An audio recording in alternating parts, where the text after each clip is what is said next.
রাসূল সাল্লাল্লাহু আলাইহি ওয়াসাল্লাম বলেছেন, মান ফাত্তারা সাইমান, যে ব্যক্তি সিয়াম পালনকারীকে ইফতার করিয়েছেন, আও জাহাজা গাজিয়ান, অথবা কোন গাজীকে জিহাদের সামগ্রী দান করেছেন, সেই ব্যক্তি সেই পরিমাণ সওয়াব পাবে, সেই ব্যক্তি সেই পরিমাণ নেকি পাবে যে পরিমাণ নেকি সে সিয়াম পালন করে পাবে।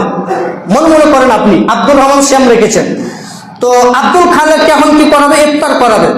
তো আব্দুল খালেক যা নেকি পাবে সিয়াম পালন করে, উনি ইফতার করে তাই নেকি পাবে, উনি সাহারি খেয়ে তাই নেকি পাবে। তাহলে কি তার নেকি থেকে ওর নেকি কেটে দেওয়া হবে? আমার নেকি থেকে কি আপনাকে নেকি দেওয়া হবে? জি না, আল্লাহ নেকি কাটবেন না।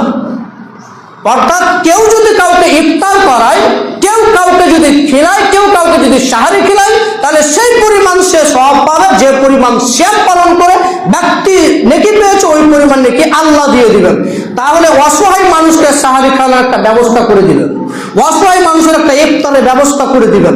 যেরকম আমরা ইফতারের ব্যবস্থা করে দিচ্ছি, সমস্ত রোজাদারকে ইফতার করার জন্য আহ্বান করছি, এদের একটা সওয়াব রয়েছে যে যে পরিমাণ যত নেকি পাবে সমস্ত নেকি সে একাই নিয়ে নেবে, একাই সে শত নেকি পাবে।